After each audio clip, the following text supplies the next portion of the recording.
तुम्हाला पण नेहमी उपवासाला तेच ते साबुदाणा वडा, तेच ते साबुदाणा खिचडी किंवा भगर असं काहीतरी खाऊन कंटाळा आलाय का? तर आज ना आपण एकदम डिफरंट काहीतरी बनवून तयार करणार आहोत. बनवायला तर अतिशय सोपी आहे आणि मेन म्हटलं तर तुम्हाला पूर्व कोणतीच तयारी करायची गरज नाही. एकदम इन्स्टंट बनून तयार होते आणि कमीत कमी वेळेमध्ये तुम्ही एवढी टेस्टी ही कचोरी बनवून तयार करू शकता. इतकी भारी आहे चवीला, बनवायला तितकी सोपी आहे.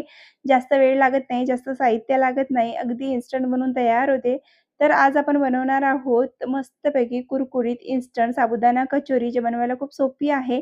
तर सगळ्यात आधी ना तुम्हा सगळ्यांना आषाढी एकादशीच्या खूप खूप शुभेच्छा. चला तर मग जास्त वेळ न घालवता उपवास स्पेशल आज आपण कचोरी बनवून तयार करणार आहोत. त्याच्यासाठी बघा इथे मी काही साहित्य काढून घेतले आहेत, ते आपण बघून घेऊया.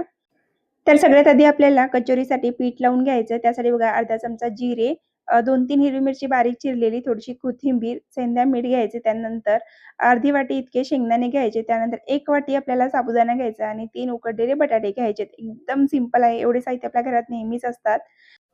आणि आता स्टफिंगसाठी बघूया. तर स्टफिंगसाठी लागणार आहे 10 ते 12 किशमिश बारीक चिरलेले, पाव वाटी खोबरं किसलेलं, सुकं खोबरं किसून घेतलंय, पाव वाटी इतके शेंगदाणे भाजून छान त्याच्यावरची साल काढून जाडसर कुटून घेतलंय, थोडीशी कोथिंबीर लागणार आहे, 1 हिरवी मिरची बारीक चिरलेली आणि पाव वाटी इतके काजू बारीक चिरून घेतले आहेत. एकदम सिंपल रेसिपी आहे.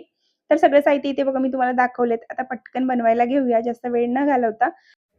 त्याच्यासाठी सगळ्यात आधी ना गॅसवर एक पॅन ठेवायचा आहे आणि त्याच्यामध्ये जे आपण अर्धा वाटी इतकं शेंगदाणे घेतलेत ना, ते शेंगदाणे ॲड करून आपल्याला खरपूस भाजून घ्यायचे. जोपर्यंत शेंगदाणे व्यवस्थित फुटत नाहीत, तोपर्यंत मीडियम गॅसवर शेंगदाणे खरपूस भाजायचे आहेत. शेंगदाणे इथे छान भाजलेत बघा, शेंगदाणे मस्त फुटलेत. आता याच्यामध्ये ना जे आपण 1 वाटी इतकं साबुदाणा घेतलेला आहे, तो साबुदाणा ॲड करायचा आहे आणि साबुदाणा पण 3 ते 4 मिनिटासाठी छान खरपूस भाजून घ्यायचा. साबुदाणा व्यवस्थित भाजला, की त्याची पावडर छान होते म्हणून भाजून घ्यायचं. बघा साबुदाणे शेंगदाणे छान भाजलेत. आता पूर्णपणे थंड करायचं आहे आणि त्यानंतर वाटून घ्यायचं आहे. तर साबुदाणा आणि शेंगदाणा व्यवस्थित थंड झालेला आहे. आता आपण पॉटमध्ये ॲड करून घेऊया. इथे बघा शेंगदाणे छान खरपूस भाजून घेतलेत. एकदम असं हाताने थोडंसं चोळून बघितलं, की बघा त्याच्यावरची जे साल आहे ना, ते इझिली निघत आहे. म्हणजे शेंगदाणे छान भाजलेत. आता मिक्सरला लावून जाडसर वाटून घ्यायचं. जसं आपला रवा असतो की नाही रवाळ, तसं वाटून घ्यायचं. एकदम जास्त जाडही नाही आणि खूप जास्त बारीकही करायचं नाही. एकदम रवाळ ठेवायचं बघा असं. असं टेक्स्चर आलं पाहिजे आपल्या शेंगदाणे आणि साबुदाण्याचं. तर बघा शेंगदाणा आणि साबुदाण्याचा पावडर तयार करून घेतलाय. तो बाजूला ठेवून घेऊया. सगळ्यात आधी आपल्याला स्टफिंग तयार करायची. तर त्याच पॅनमध्ये मी 1 चमचाभर तेल ॲड केलंय. तेल छान गरम करायचं. त्यानंतर 1 चिमूटभर त्याच्यामध्ये आपल्याला अ, जिरा ॲड करायचा. जिरा तुम्ही उपवासाला खात असाल तर ॲड करा. त्यानंतर 1 हिरवी मिरची चिरलेली, त्यानंतर भाजून घेतलेले शेंगदाणे, काजू, खोबरं, किशमिश ॲड करून घ्यायचं आहे. थोडंसं 1 मिनिटासाठी परतवायचं. खूप जास्त वेळ नाही. थोडंसं परतून घ्यायचं बघा. 1 ते 2 मिनिटासाठी मी इथे परतून घेतलेलं आहे. त्यानंतर त्याच्यामध्ये सेंधे मीठ ॲड करायचे चवीनुसार. एक पाव चमचा इतके ॲड केलेले, खूप जास्त नाही. आणि परत थोडंसं आपण हे परतवून घेऊया 1 मिनिटासाठी आणि बघा इथे मी छान परतवून घेतलेलं आहे आणि बघा इथे कलर पण चेंज झालाय. मस्तपैकी भाजून तयार आहे सगळे साहित्य आपल्या ह्याच्यातले. आता याच्यावरून थोडीशी 1 चमचाभर कोथिंबीर गार्निश करायची आहे आणि इथे आपली मस्तपैकी अशी ड्रायफ्रूट स्टफिंग बनवून तयार झालेली आहे आणि ही स्टफिंग भरून जर तुम्ही ही कचोरी बनवून खाल्लीत ना, तर तुम्ही वारंवार अशाच पद्धतीने कचोरी बनवून उपवासाला खाणार आहे. इतकी भारी बनवून तयार होते. मी ही कचोरी ना स्वतःहून बनवून बघितली अशा पद्धतीने. मला आवडली म्हणून मी तुमच्यासोबत शेअर केलेली आहे. तुम्हाला आवडते की नाही कमेंट करून नक्की सांगाल. तर बघा इथे मी छानपैकी स्टफिंग बनवून घेतलेली आहे. आता हे आपण पूर्णपणे थंड करून घेऊया. जोपर्यंत स्टफिंग थंड होते तोपर्यंत आपण इथे पीठ लावून घेऊया. त्याच्यासाठी बघा इथे मी एक मोठी ताट घेतलेली आहे. त्याच्यामध्ये सगळ्यात आधी साबुदाण्याचं आणि जे आपण शेंगदाण्याचं पावडर तयार करून घेतलेले तो ॲड करून घेतलेला आहे. त्यानंतर 3 मोठ्या साईजचे बटाटे घेतलेत बघा इथे मी. ते आपल्याला हाताने रफली मॅश करून ॲड करायचं आहे. ग्रेटरनी ग्रेट करायची अजिबात गरज नाही. जर व्यवस्थित शिजून असेल तर.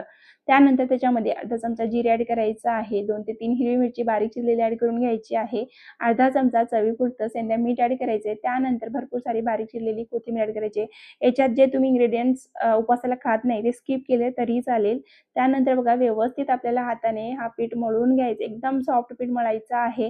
म्हणजे याच्यामध्ये अजिबात क्रॅक गेले नाही पाहिजे आणि आपली कचोरी तळत असताना फुटली नाही पाहिजे. त्या पद्धतीने एकदम सॉफ्ट डो तयार करायचा आपल्याला आणि याच्यात पाणी अजिबात ॲड करायचं नाही. फक्त बटाट्यामध्येच आपल्याला हे पीठ मळून घ्यायचं आहे. त्यानंतर याच्यावरून थोडंसं अर्धा चमचा इतकं तेल ॲड करायचं. परत एकदा हाताने हे सॉफ्ट करून ठेवायचं आपल्याला आणि मी हे भिजत जास्त वेळ ठेवणार नाहीये. लगेच कचोरी बनवायला घेणार आहे. तर बघा इथे आपलं पीठ बनवून तयार झालेलं आहे. आता कचोरी कशी बनवायची ते दाखवते. सगळ्यात आधी काय करायचं, थोडंसं पोर्शन घ्यायचं पिठाचं. एक पेढ्याच्या आकाराचा जसा पेढा असतो की नाही तेवढ्याच आकाराचं घ्यायचं. खूप जास्त मोठं पण घ्यायचं नाही. त्याच्यामध्ये एक छोटीशी कॅव्हिटी तयार करायची. बघा अशी वाटी तयार करायची छोटीशी. त्याच्यामध्ये 1 ते 1.5 चमचा इतका आपल्याला जी आपण स्टफिंग बनवून घेतलेली आहे ती भरून घ्यायची. त्यानंतर भरून बघा परत थोडंसं इथे मी पीठ घेतलेलं आहे. आणि आता हे सगळं व्यवस्थित आपल्याला परत राउंडमध्ये पेढा तयार करायचा आहे आणि ते आपला पेढा तयार झाल्यानंतर हातामध्ये दोन्ही हाताच्या मध्ये ठेवायचं आणि व्यवस्थित अशी हाताने प्रेस करून त्याला थोडंसं फ्लॅट करून घ्यायचं. बघा जशी आपली कचोरी असते ना नेहमीची तशीच करून घ्यायची आहे. एकदम सोपं आहे.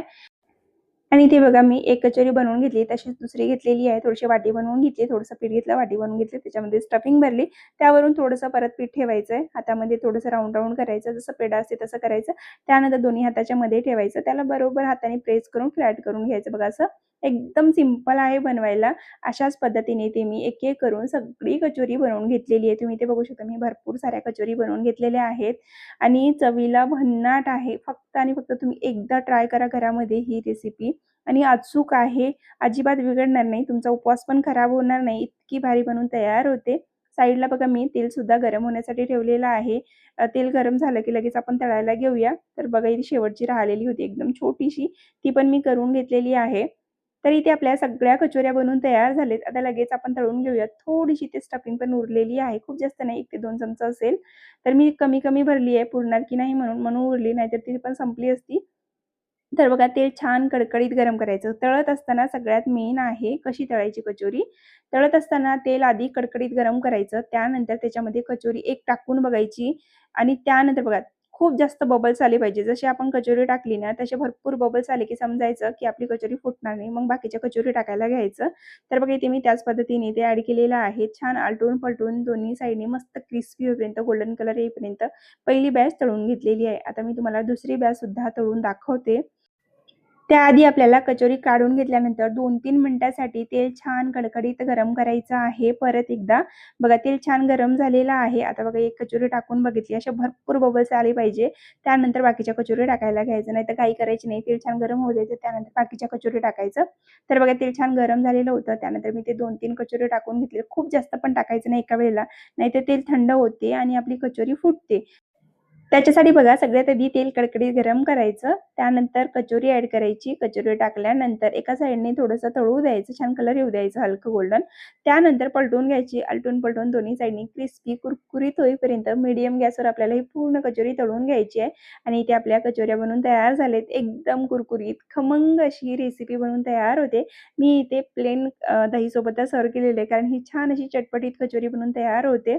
तर तुम्हाला ही रेसिपी कशी वाटली? आवडली की नाही? तुम्ही उपवासाला काय बनवणार आहात? कमेंट करून नक्की सांगा. आणि तुम्हाला ही रेसिपी कशी वाटली? कमेंट करून नक्की सांगा. व्हिडिओ जर आवडला असेल तर व्हिडिओला एक लाईक करा. त्यासोबतच चॅनलला सबस्क्राईब करायला विसरू नका. पुन्हा भेटू अशाच एक नवीन व्हिडिओमध्ये. तोपर्यंत बाय.